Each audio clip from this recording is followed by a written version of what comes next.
Bonsoir Blanche, merci d'avoir fait toute cette route puisque vous venez de Pau pour nous rejoindre et nous parler de ce qui vous tient à cœur à travers plusieurs ouvrages. Vous êtes directrice d'Alliance Vita, vous êtes également journaliste ou en tout cas essayiste et vous avez beaucoup œuvré pour le début de vie en général et vous êtes directement concerné. Vous avez intitulé votre enseignement « S'émerveiller aujourd'hui, espérer maintenant ». Merci d'avance. Bonsoir à tous. Merci beaucoup au père Jacques Vianney pour son invitation. Bon, on a du boulot ensemble parce qu'il faut réfléchir à cette espérance que nous portons en ces temps de crise.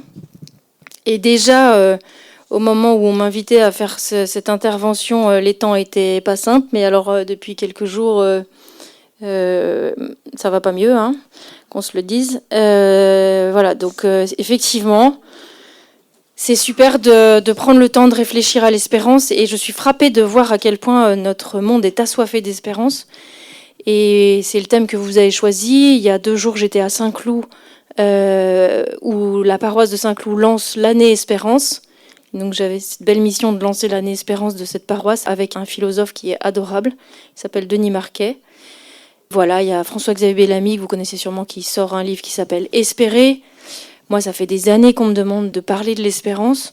Il y a une soif. Et donc, c'est intéressant de s'arrêter là-dessus, parce que c'est un mot qu'on connaît tous, mais finalement, on ne sait pas trop comment le formuler, on ne sait pas comment le porter. Et puis alors, avec le titre que vous avez choisi, « Quelle espérance portons-nous en ces temps de crise ?» Moi, en plus, j'entends 2 choses. J'entends « Quelle espérance on porte en nous ?» portons-nous, qu'on porte en nous, et quelle espérance on porte aux autres. Et là, je dis on en tant que chrétien, hein, parce que probablement qu'on est beaucoup de chrétiens ici, et qu'on sait que l'espérance ne déçoit pas, et que donc nous, on a la mission de ne pas décevoir l'espérance. Donc sacré boulot, et on sait qu'on a cette exigence, hein, c'est une parole dans la première lettre de Saint Pierre, que le chrétien doit être toujours prêt à rendre compte de l'espérance qui est en lui. Voilà, le challenge est lancé, donc c'est exigeant. Et puis, quelle espérance on porte en ces temps de crise? Dans ce « on porte », j'entends presque le fardeau, quoi. Parce qu'on doit le porter aux autres. Et donc voilà, donc c'est vraiment bien qu'on s'arrête pour en parler. Vous avez aussi mis dans votre petit intitulé le fait qu'on se fait voler cette espérance, ou il ne faut pas se la laisser voler plutôt. Et c'est vrai que dans nos modes de vie et dans beaucoup de choses qui aujourd'hui pèsent sur notre culture, sur notre pays, sur nos modes de vie, il y a beaucoup de choses qui viennent nous voler en fait cette espérance, mais qui sont conçues aussi pour nous voler notre espérance. Il ne faut pas être naïf non plus. Et puis si je reste encore un petit peu dans l'intitulé, là on est en guise d'intro, puis après je passerai quand même à autre chose. Vous avez mis cette citation de Peggy, « Elle seule portant les autres, qui traversera les mondes révolus ». J'ai trouvé ça intéressant, c'est pas la phrase de Peggy qu'on entend le plus souvent. Je la connaissais pas même, mais les mondes révolus, c'est hyper intéressant d'entendre ces mots-là dans un colloque écologie intégrale où justement on sent bien que les mondes révolus, on voit ce que c'est en fait. On voit que c'est des mondes, plutôt les mondes nouveaux, qu'on nous a créés aussi, avec notamment le paradigme technologique dont parle beaucoup le pape François, dans l'Audate aussi. Voilà, ces mondes nouveaux qu'on a créés qui en fait sont des mondes révolus, quoi. Et moi, je fais un lien très profond entre l'émerveillement et l'espérance, à tel point que dans certaines phrases, on peut changer un mot par l'autre. Donc moi, j'ai écrit un livre sur l'émerveillement, et ça m'a frappé en travaillant sur ce sujet, que par moment, je pouvais, et ça ne changeait rien à l'idée que je voulais faire passer, je pouvais changer ce mot par l'autre. Et j'aurais commencé par cette citation que tout le monde connaît, et c'est amusant, elle est venue à table quand on dînait tout à l'heure. Vous la connaissez tous, cette citation, c'est même pas une citation en fait, c'est une phrase sortie d'un roman, c'est « La beauté sauvera le monde ». Tout le monde connaît cette phrase, vous l'avez tous déjà entendue. C'est pratiquement un slogan en fait. Donc elle sort d'un roman de Dostoïevski, L'Idiot, et même si on n'a pas lu le roman, même si on ne sait pas du tout de quoi ça parle, même si c'est totalement sorti du contexte, c'est un truc qu'on entend hyper souvent, la beauté sauvera le monde. Et je trouve ça intéressant, parce que c'est comme s'il y avait quelque chose de spontané, une idée à laquelle spontanément on adhère, qui fait donc un lien entre la beauté et le fait de sauver le monde ou le fait d'être sauvé. Et en fait, être sauvé, c'est l'espérance même, en fait. Vous voyez, Benoît XVI a choisi comme titre pour son encyclique consacrée à l'espérance. Elle s'appelle donc Spe Salvi. Spe Salvi, ça veut dire sauver dans l'espérance ou sauver en espérance. C'est pris dans Saint Paul aux Romains. Et c'est vraiment pour, en 3 mots, nous faire comprendre que l'espérance, c'est le salut et que le salut est l'espérance.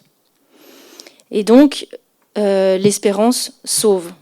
Et donc, la beauté sauve.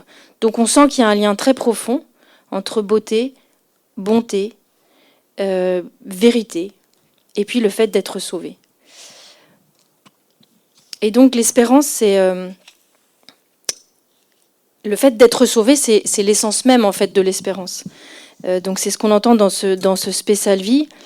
Mais l'espérance, du coup, avec un grand E, la grande espérance, celle qu'on rencontre dans les grandes épreuves. Celle qu'on comprend, qu'on devine dans le grand amour, cette grande espérance qui va nous protéger de tout découragement, de toute désillusion, celle qui soutient toute notre existence, et c'est celle d'une beauté qui nous sauve, et c'est celle qui nous murmure au creux de nos âmes, qui nous murmure « je suis ». Cette grande espérance, eh bien, c'est Dieu.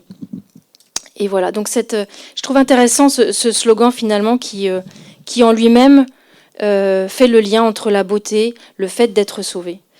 Et donc ça m'a vraiment frappé, ce lien très profond entre la beauté et donc l'émerveillement et cette espérance.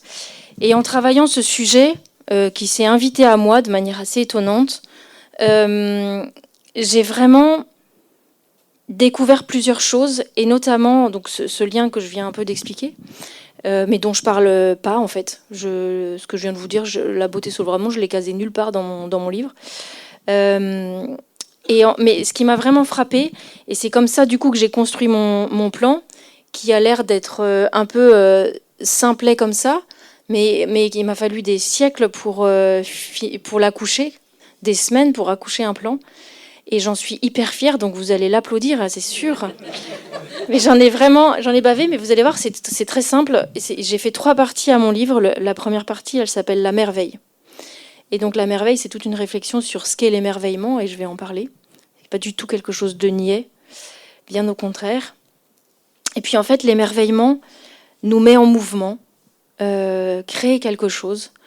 Et donc ma deuxième partie, elle s'appelle La veille. La veille, le fait de vouloir prendre soin. Et puis la troisième partie, c'est l'éveil, parce que le fait d'avoir été émerveillé, de s'être senti mis en mouvement pour prendre soin de sa vie et de la vie et du monde, c'est ça qui vient nous mettre dans l'espérance. Et donc l'éveil de cette troisième partie de mon livre est totalement consacré à l'espérance. Donc vous voyez que dans un livre sur l'émerveillement, il y a un chapitre complet sur l'espérance. Donc il y a vraiment pour moi un lien très très profond. Et en fait, l'émerveillement, c'est un peu passer d'un cœur de pierre à un cœur de chair. Passer d'un cœur de pierre à un cœur qui voit et un cœur qui écoute. Et ça aussi, c'est des petits micro-chapitres que j'ai fait dans ce livre. Un cœur qui voit pour servir la vie et un cœur qui écoute pour orienter sa vie. L'émerveillement, au fond, c'est lutter contre notre endurcissement intérieur. Je ne sais pas si ça vous parle. Moi, ça me parle, en fait. Il m'arrive des fois, avec trop de travail, trop de fatigue, trop de routine, trop de post-it, de trucs à faire, de presque m'endurcir un peu, me blinder. Et ça, c'est quelque chose auquel j'ai vraiment pris conscience aussi en faisant ce travail. Donc celle qui a déjà le plus appris en faisant ce livre, c'est moi. Et j'aimerais bien maintenant réussir à appliquer ce que je conseille de faire. Voilà. L'émerveillement, c'est pour donner un peu des notions de ce que j'ai pu en comprendre. c'est, au-delà de lutter contre cet endurcissement intérieur, c'est voir au-delà de ce qu'on voit, c'est savoir reconnaître l'unique en toute personne et en toute créature. Et ça, c'est quelque chose qui devient de plus en plus difficile dans un monde qui est de plus en plus virtuel, où parfois c'est plus des personnes, c'est des avatars, c'est plus des gens qu'on connaît, c'est des contacts, etc. Ça devient difficile de se rappeler que chacun est unique et que derrière un avatar, il y a toujours une histoire. Donc on a un enjeu énorme de rester dans cette conscience de l'existence de l'autre. Donc l'émerveillement, c'est reconnaître l'unique en toute personne et en toute créature, c'est être attentif, bien sûr, déjà d'abord et avant tout à ce qui nous entoure, nos proches, l'environnement autour de nous. Je crois que l'émerveillement, c'est aussi faire en sorte de préserver de nous préserver de perdre cette grâce d'ouvrir les yeux sur le monde comme si c'était la première fois tous les matins quand on se lève. Et finalement, cet émerveillement, il nous aide à voir le merveilleux dans l'ordinaire, le nouveau dans le familier et le possible dans l'existant. Et au fond, c'est, je crois, la conscience de la conscience de la grandeur, la conscience qu'il y a beaucoup au-delà de ce que je vois, de ce que je sais, et que finalement la réalité, elle est bien plus vaste que ce que j'en vois, que ce que j'en comprends. Et donc l'émerveillement, c'est passer d'un cœur de pierre à un cœur de chair, et l'espérance, pour moi, c'est passer de ce cœur de chair, donc de ce cœur attentif, qui peut souffrir pour l'autre, qui tressaille, dirait le pape François, qui s'émerveille, ce cœur qui est capable d'être dans la louange, dans la joie avec un grand J, cette joie de Saint François, passer de ce cœur de chair à un cœur espérant, à un cœur habité par l'espérance. Et c'est vrai que c'est important, je le disais, de prendre le temps de réfléchir, de mettre des mots sur ces sujets-là. Parce que vous l'avez mis dans votre thème, on est dans des temps de crise assez désespérants, si on peut dire le mot. Et donc cet émerveillement, moi je ressens que c'est vraiment une science à redécouvrir. Et science, c'est un mot que j'utilise avec vraiment... c'est le bon mot, je pense. Et en fait, l'émerveillement, pour moi, se rapproche intensément du don de science. Le don de science, un don du Saint-Esprit. Et les dons du Saint-Esprit ne sont pas réservés, évidemment, qu'à ceux qui ont la foi. Et en fait, c'est un livre qui est dans une collection où d'autres auteurs ont écrit ou vont écrire. Moi, c'était le deuxième. Chacun sur un don du Saint-Esprit. Et donc, ce livre sur l'émerveillement, c'est un livre sur le don de science. Et le don de science, c'est pas aussi compliqué que son nom peut nous le laisser entendre. C'est pas la science comme on l'entend dans notre conception habituelle des choses. C'est plutôt une science, c'est plutôt la science des sciences, et c'est plutôt la connaissance des connaissances. Et c'est en tout cas une science qui est pas... c'est une des premières choses qui m'était venue comme idée en faisant ce travail. C'est pas une science qui est réservée aux sages ou aux savants. C'est pas une science qui est réservée à ceux chez qui tout va bien. C'est pas non plus une science qui touchera plus ceux chez qui... Oh, c'est dur à dire, pourtant je l'ai pas écrit. Ceux chez qui tout va mal. Mais c'est justement cette science qui fait que, dans la crèche, quand le Sauveur est là, sont agenouillés des humbles bergers et des très grands savants, les mages qui savaient lire l'histoire dans les étoiles, etc. Vous connaissez par cœur. Et donc, ils ont tous eu cette même science, en fait, cette même connaissance intuitive que le Sauveur était né. Et ça, je trouve ça très beau, parce que du coup, c'est pas une science qui est réservée à certains. C'est, j'aime bien dire, un flair spirituel, en fait. L'émerveillement, c'est un flair spirituel. Et c'est pas lié à nos connaissances qu'on acquiert en allant à l'école, en travaillant. Bien sûr que nos connaissances nous font approfondir notre foi, approfondir beaucoup de choses. Et d'ailleurs, souvent, plus on travaille et plus on décrypte, en tout cas, moi, c'est vraiment ce que je vis, plus on s'émerveille de plein de choses, et plus on a l'impression qu'on sait rien et que l'immensité de la connaissance, j'en ai qu'une goutte d'eau. Donc ça met en mouvement. Donc il y a aussi un émerveillement dans la connaissance, dans le fait d'apprendre.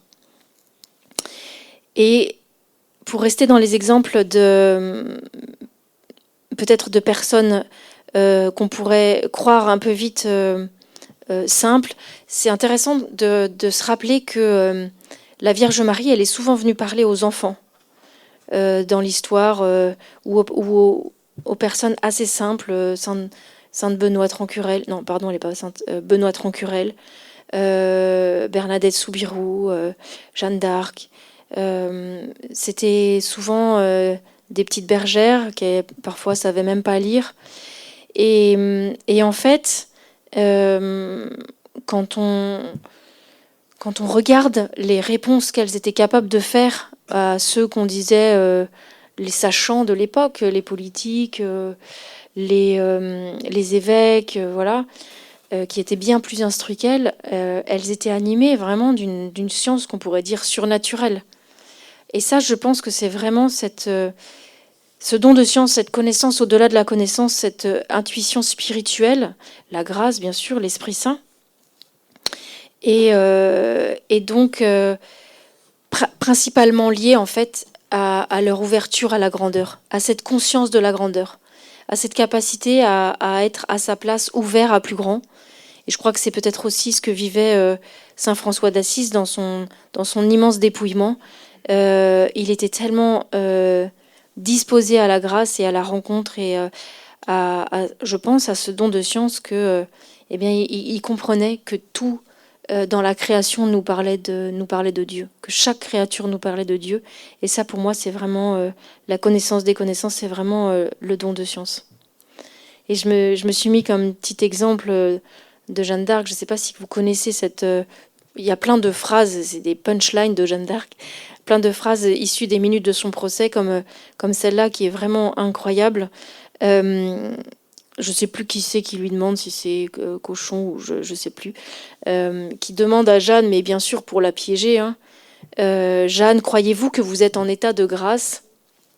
Et elle a cette phrase extraordinaire, si je n'y suis, Dieu veuille m'y mettre, si j'y suis, Dieu veuille m'y tenir. Donc voilà, c'était... ça fait penser, je trouve, un peu au Christ face à la femme qui va recevoir les cailloux là, et qui dit voilà, que celui qui n'a jamais péché lance la première pierre. Voilà, c'est bon, évidemment, le Christ, il était la source de tout. Mais voilà, je trouve que c'est vraiment éclairant, en fait, sur ce don de science. Et donc, c'est pas l'ignorance, c'est pas la grande connaissance qui nous ouvre à l'émerveillement, c'est simplement la conscience de la grandeur, je pense, et l'ouverture à plus grand. Et donc, l'émerveillement, souvent, on peut croire que c'est un peu futile, un peu niais, voilà. Eh bien, pas du tout. C'est extrêmement sérieux, l'émerveillement. Et j'ai trouvé une phrase vraiment chouette dans la bouche de l'académicien Michael Edwards, qui a fait des conférences sur l'émerveillement, bon, qui sont très d'un très haut niveau, j'avoue, mais je les ai quand même écoutées avec un plaisir infini, même si j'ai pas forcément tout compris, parce qu'il est extrêmement cultivé. Il fait référence à des tas de philosophes et d'histoires que j'ignorais totalement, donc mais il a un petit accent anglais, donc écoutez, c'est parce qu'il est anglais en fait, et donc il est académicien français. Enfin, c'est quelqu'un d'extraordinaire comme François Cheng. Et donc lui, il dit que l'émerveillement est au commencement de tout. Il n'y a rien de plus adulte ni de plus sérieux que de s'émerveiller. Et je crois qu'en grandissant, en vieillissant, en acquérant tellement de connaissances, tellement d'assurance, tellement d'arrogance, dans un monde où on veut nous faire croire que l'homme est tout puissant, qu'il peut décider de tout se créer lui-même, etc., eh ben, on peut vraiment avoir tendance à perdre cette capacité d'émerveillement. Et c'est un peu tout l'appel de mon livre. Je pense qu'il nous faut le redécouvrir. Et quand je dis ça, je le pense en premier pour moi. Et donc, comme il est anglais, Michael Edwards, il a quand même dit un truc que j'ai compris, c'est que dans sa langue à lui, il y a le mot wonder et le mot wonderful. Wonderful, ça veut dire merveilleux, et to wonder, ça veut dire se questionner.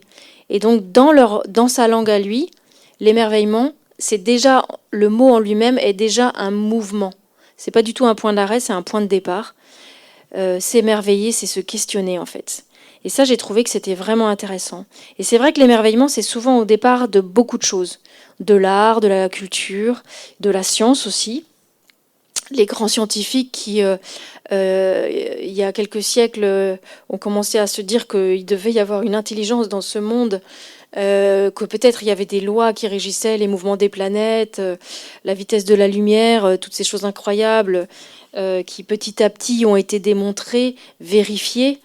Il y a eu des points de départ qui étaient l'émerveillement. Il y a de très grands scientifiques qui même étaient très croyants. Et j'ai toute une partie sur la science, parce que c'est vrai que c'est fascinant. Aujourd'hui, la science nous explique le Big Bang, par exemple, que de rien, tout ce qu'on voit aujourd'hui, Solem, les oiseaux, tout ce que j'ai vu sur le trajet en venant, tout ça aujourd'hui existe. Enfin, moi, je trouve que c'est vraiment fascinant. Donc, on nous explique, la science nous explique ça. Et en fait, ils ont eu cette intuition que le monde était intelligent. Ils nous ont démontré que le monde était vraiment intelligent, qu'il y avait peut-être du coup une cause au-delà des causes. Et finalement, c'est ce que Paul dit aux Romains. Ce que Dieu a d'invisible depuis la création du monde se laisse voir à l'intelligence à travers ses œuvres. Et donc l'émerveillement, pour le résumer en 4 mots, c'est ne pas être indifférent. Et vous voyez, quand il vient à manquer, je ne sais pas si c'est des expériences que vous faites, en tout cas moi je le fais, quand je manque d'émerveillement, c'est désenchantement, blasement, indifférence. Et je le disais un peu tout à l'heure, avec cette conscience de l'existence de l'autre, on peut avoir tendance d'être vraiment dans cette indifférence à tout ce qui nous entoure, aux êtres, aux choses, voilà. Et ça, je crois que c'est une révolution qu'on a à mener pour redécouvrir en fait que le monde existe, que les autres existent, que nous existons, que nos proches existent, et que l'existence, toute l'existence est un miracle. Et vous voyez, vous connaissez le problème, c'est que voilà, on a des oreilles mais on n'entend pas, on a des yeux mais on voit pas. Et moi, je rajoute que nous avons du temps mais plus d'attention. Et l'attention, c'est une vraie question aujourd'hui. Parce que nos modes de vie et les outils qu'on a sont une véritable conspiration contre l'attention. Je ne sais pas si vous, comme moi, vous avez ces difficultés maintenant à vous concentrer, tellement on est happé par des notifications, par des... voilà. La capacité d'attention aujourd'hui des millennials, c'est ceux qui sont nés au temps des écrans, est de 9 secondes. C'est comme ça que commence un livre très intéressant qui s'appelle La civilisation du poisson rouge. Et la civilisation du poisson rouge, c'est un titre bien choisi parce que la capacité d'attention, de mémoire plutôt, du poisson rouge, la mémoire du poisson rouge est de 8 secondes. Ça a beaucoup fait rire mes enfants quand je leur ai parlé de ça, parce qu'il y a ce mythe de manger du poisson pour avoir une bonne mémoire. Je le dis plus. J'ai arrêté.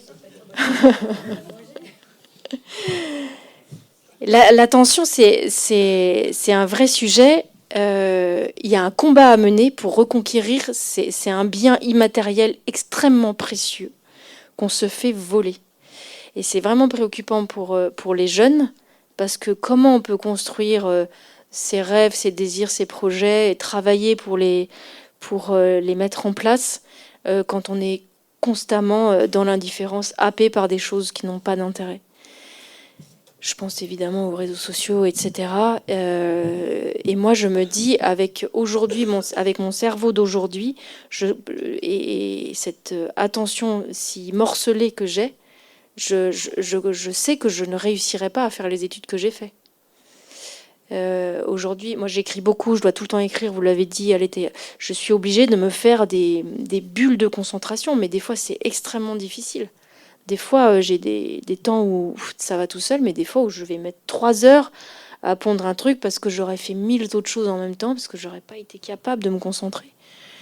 Et j'ai vraiment pris conscience que c'était un combat à mener, et donc ça, c'est en bonne voie. Il y a déjà la prise de conscience, et puis il y a la première des choses aussi qui est intéressante, c'est de se déculpabiliser. Quand on a du mal à se concentrer, en fait, c'est pas que de notre faute, il y a une économie de l'attention aujourd'hui, il y a une conspiration absolue sur notre attention, il y a une économie de l'attention, notre attention se monnaie, il faut le savoir. Les intelligences artificielles, elles ne servent qu'à ça d'ailleurs sur les réseaux sociaux. Je me digresse et je radote, je vais parler trop longtemps, il faut que je fasse attention. Et donc moi je parle beaucoup d'émerveillement et j'ai trouvé extrêmement intéressant et j'avais envie de vous en parler. Il y a 3 semaines là maintenant, j'étais à Marseille pour le congrès Mission. J'étais invitée à animer une table ronde et comme j'étais à Marseille, j'étais invitée à aller à la messe du pape. Et j'ai vécu une messe extraordinaire. Bon, déjà parce que je me suis retrouvée avec un ami, Martin Stephens, et qu'on a passé toute l'après-midi ensemble et que c'était un cadeau. Mais aussi parce que l'homélie était vraiment incroyable. Et je vous invite à aller la chercher, elle n'est pas longue. L'homélie qu'a fait le pape François m'a vraiment beaucoup parlé. Donc c'était une homélie sur la grâce du tressaillement. Ça a vraiment rejoint beaucoup de choses en moi. Ça m'a aussi éclairé sur beaucoup de choses. Et il est parti de la rencontre de Élisabeth avec Marie.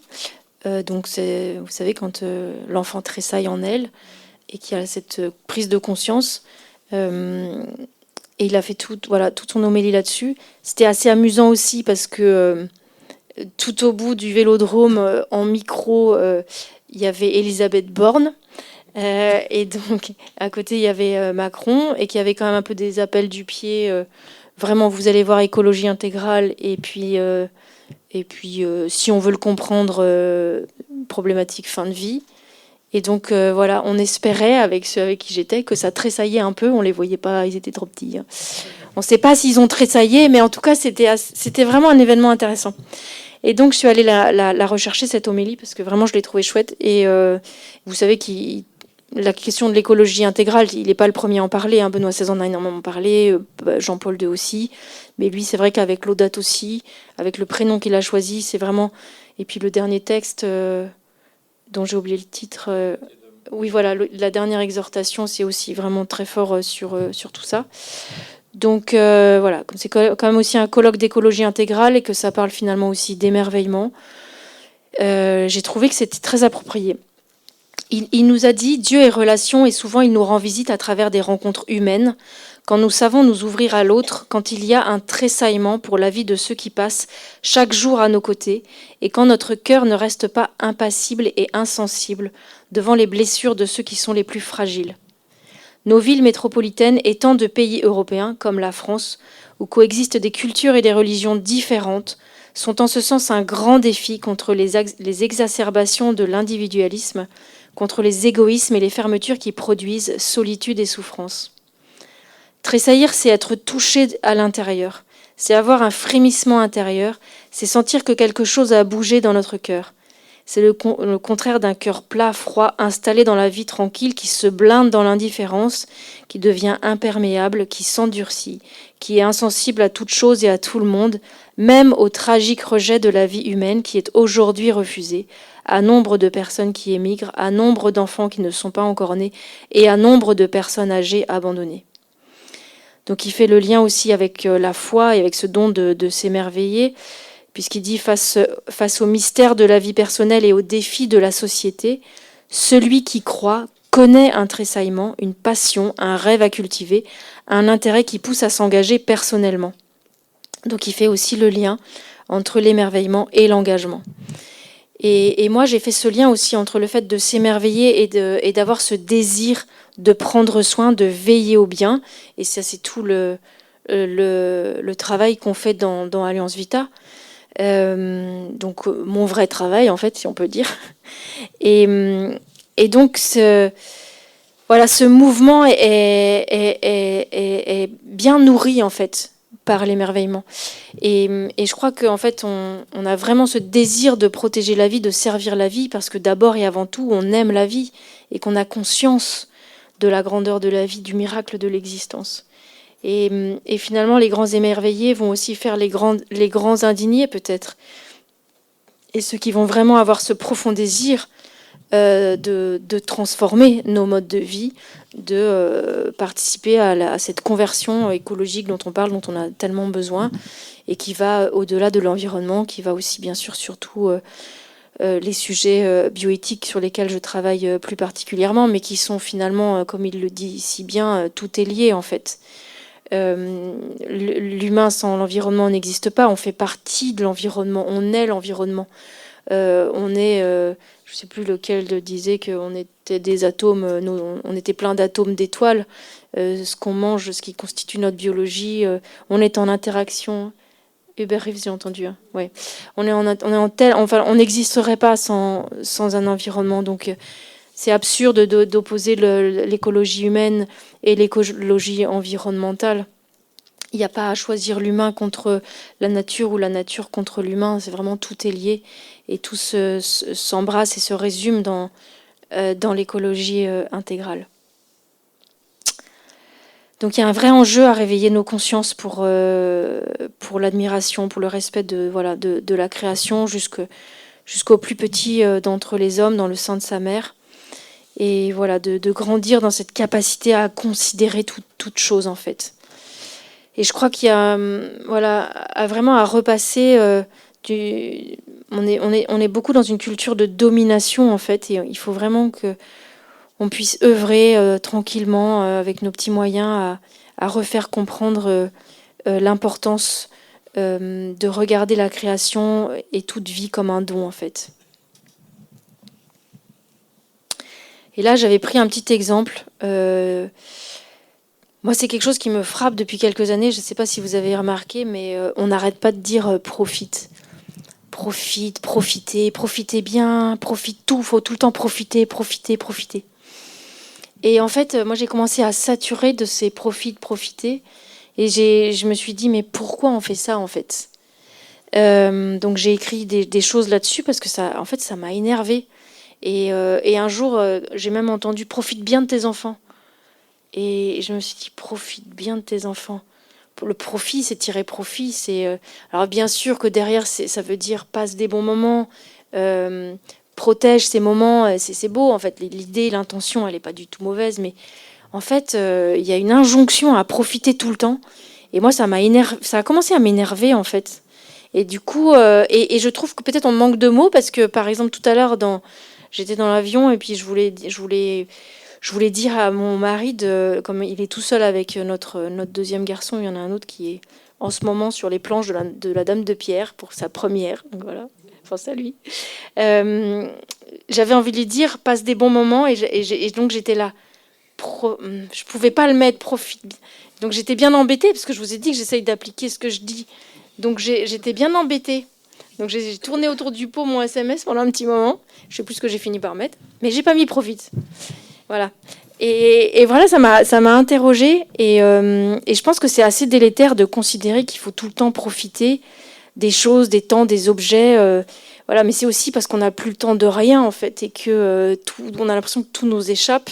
C'est cette culture de l'immédiateté, c'est ce culte de tout avoir tout le temps, tout de suite, et puis de passer d'une chose à l'autre tout le temps, et puis d'être en permanence dans le regret de ce qui est déjà fini et dans le fait de prévoir ce qui n'est pas encore arrivé. Et donc, c'est en lien avec l'émerveillement, bien sûr, parce que l'émerveillement, ça nous ancre dans ce qu'on est en train de vivre, ça nous arrête à un moment. Voilà, et donc, j'avais envie de parler de ce profit. Et du coup, j'ai eu une idée, mais elle est complètement naze, hein, je vous le dis tout de suite, mais je me suis dit, en anglais, on dit enjoy. Et enjoy, déjà, c'est plus sympa. Enjoy, c'est... Voilà, et donc je me suis dit, si on était tous assez bons en anglais pour savoir qu'on dit enjoy et suffisamment mauvais au niveau de l'accent, ce qui n'est pas très compliqué, on pourrait dire en joie, quoi. Voilà. Je vous avais dit c'était naze. Hein.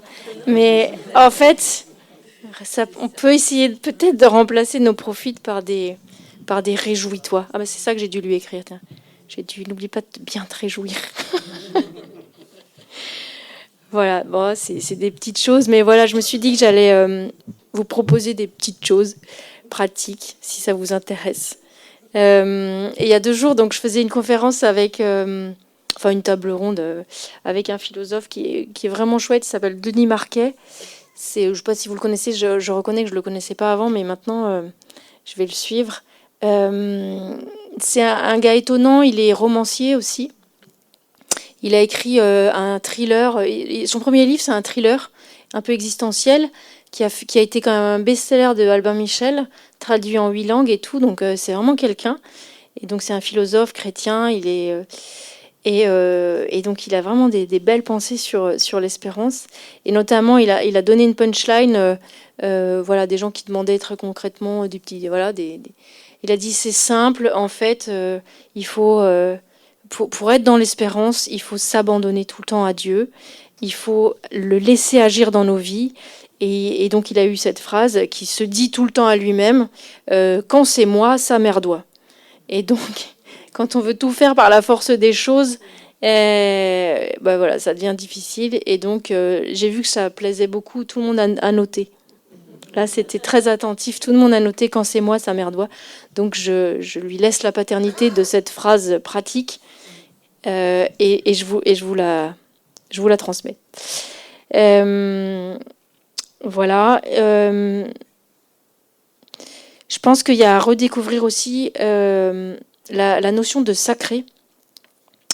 Et ça, c'est Sonia Mabrouk, une journaliste qui a écrit un livre très intéressant que j'ai dépioté et qui m'a aidée parce que souvent on a une conscience en fait que par exemple la vie est sacrée. Et en fait, elle n'est plus sacrée pour tout le monde. C'est plus aussi simple. C'est presque plus facile de dire le rugby c'est sacré. Ce soir il y a un match, je crois. Donc c'est pas si sacré pour vous quand même. Mais ceci dit, c'est super. J'aurais été chez moi, je pense que j'aurais regardé.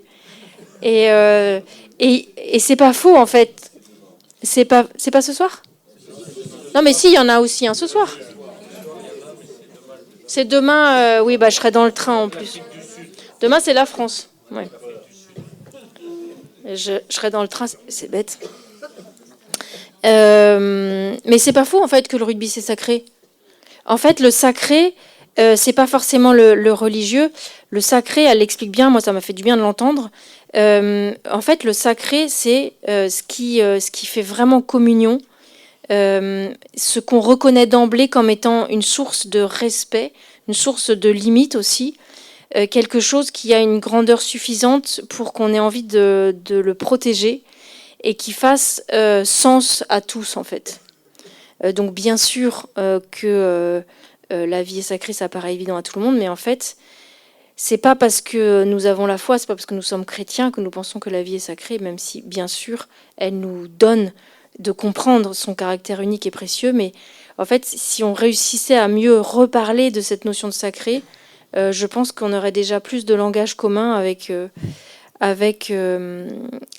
nos contemporains.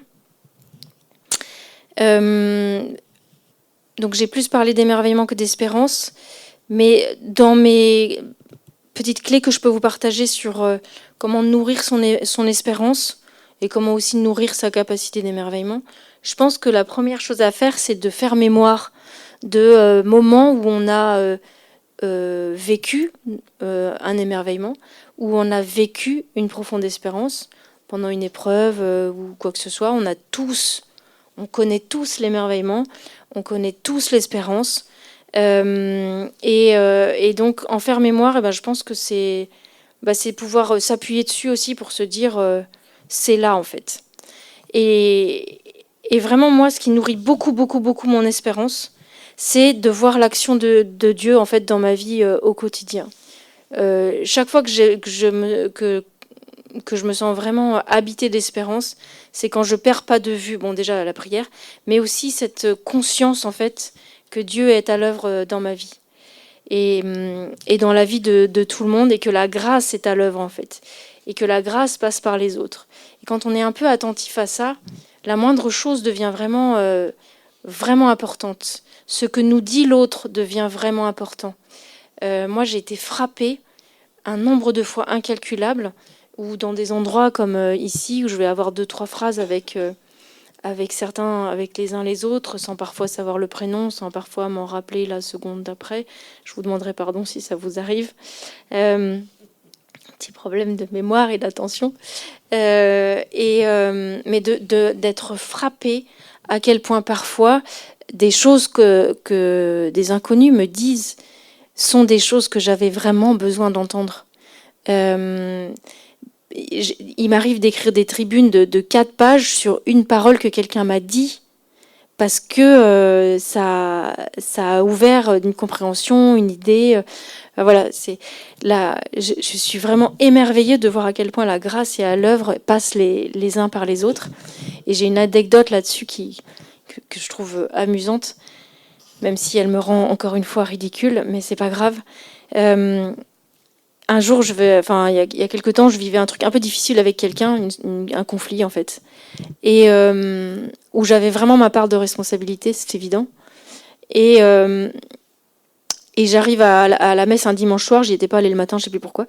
Et arrivé à la messe, donc le dimanche soir, c'est un petit peu moins organisé, il n'y a pas les lecteurs prévus, tout ça. Donc j'arrive et celle qui est en charge, elle me dit « Ah Blanche, super, tu peux faire la première lecture ?»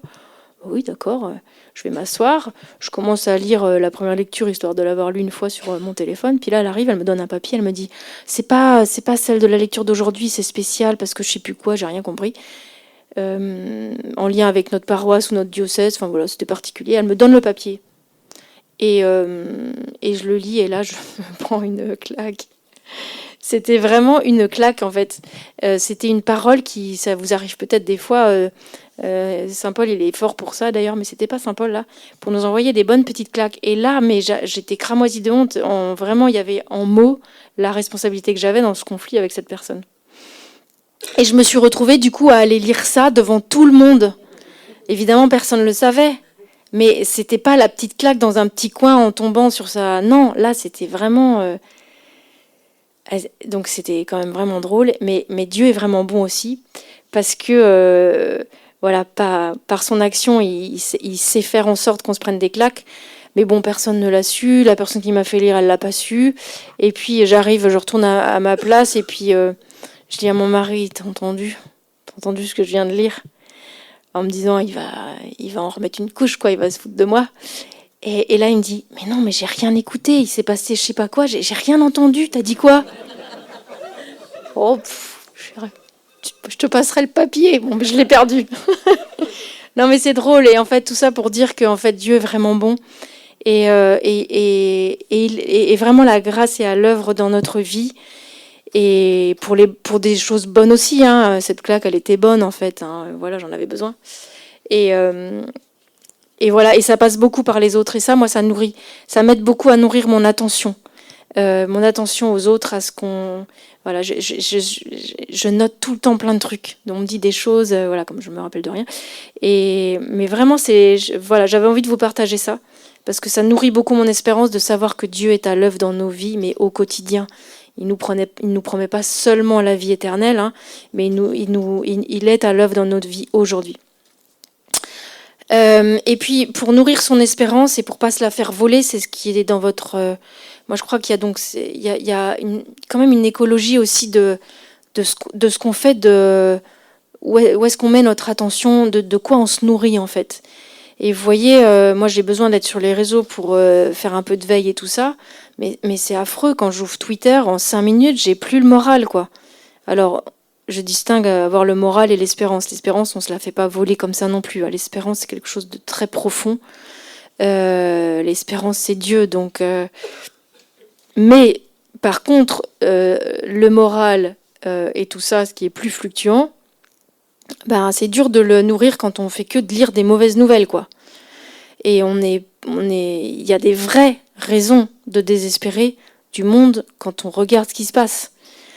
Et donc je suis pas en train de dire qu'il faut faire l'autruche et qu'il faut ne pas suivre ce qui se passe, c'est pas ça du tout, mais il faut faire attention de ne pas se nourrir que de ça. parce qu'on dit qu'on devient ce qu'on mange, je sais pas si c'est vrai, mais en tout cas, quand on est trop dans la lecture de l'actualité et des choses douloureuses, quand on ouvre Twitter 5 minutes et qu'on a déjà vu 3 crimes de viol, une disparition, la planète qui crame, enfin c'est pas tenable en fait. Notre cerveau il peut pas accumuler tout ça. Et je pense que en fait on peut pas porter le malheur du monde. Enfin en tout cas moi je peux pas porter le malheur du monde, je peux pas. Et je dis pas qu'il faut nier le mal, au contraire je pense que l'émerveillement comme l'espérance, c'est regarder non pas le mal dans les yeux mais la souffrance dans les yeux, savoir que le mal est là, mais savoir aussi que le bien est là. Et savoir que le bon grain et l'ivraie poussent ensemble. Et avoir des moyens aussi de se nourrir de ce qui est beau, dans la nature, dans la promenade, dans nos proches. Savoir couper Twitter et faire un jeu de cartes avec ses enfants, ses parents, ses petits-enfants. Ben c'est quand même peut-être plus nourrissant aussi que toutes ces mauvaises nouvelles. Bah ouais, sinon on peut pas tenir en fait. Et vous voyez aujourd'hui ce qu'on appelle l'éco-anxiété, qui frappe beaucoup, qui part de vraies réalités. Enfin, ce dernier texte, il met aussi une très grosse claque en fait aussi à cette prise de conscience qu'il faut avoir. Il faut prendre. Moi, je sais que j'ai une conversion écologique à faire, hein, pour prendre vraiment conscience et changer de mode de vie. C'est difficile. C'est difficile.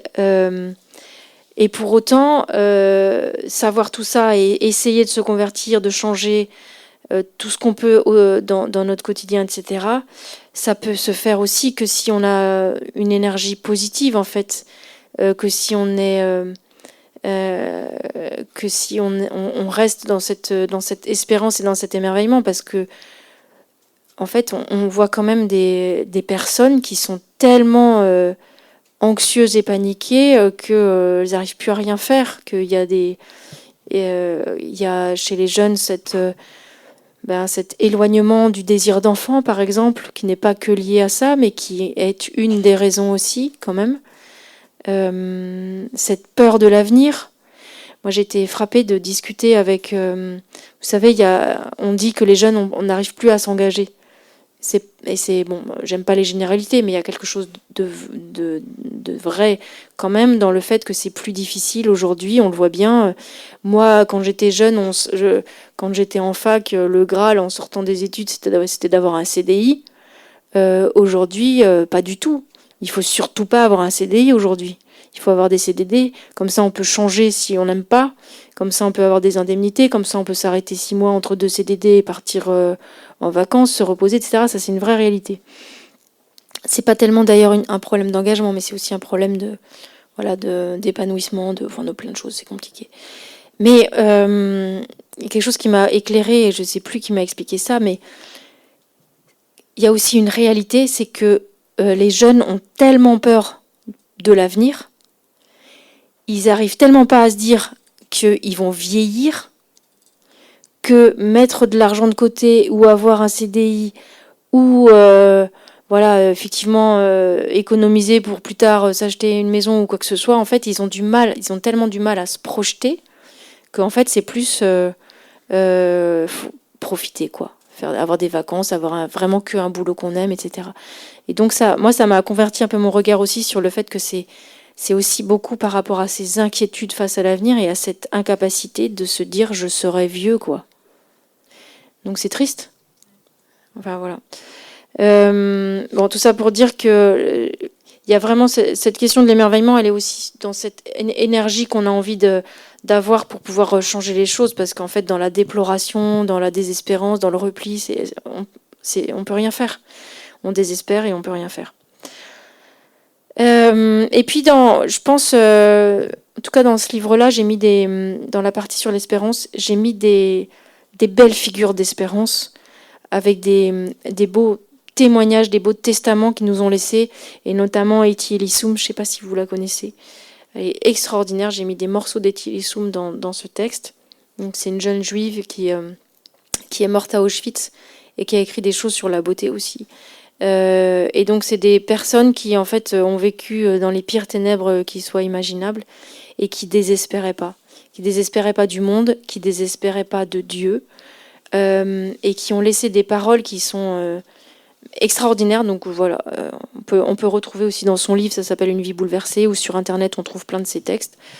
Voilà, donc, et je pense que ça, c'est beau de repartir de beaux témoignages comme ça.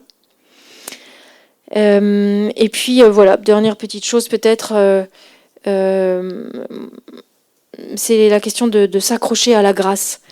Voilà, je le disais, je pense vraiment, je suis une ignarde pour parler de la grâce, je ne sais pas tellement ce que c'est, mais je sais qu'elle est là, en fait. En tout cas, je sais que la grâce est à l'œuvre, et je sais qu'elle sème tout le temps, et qu'elle nous travaille, en fait.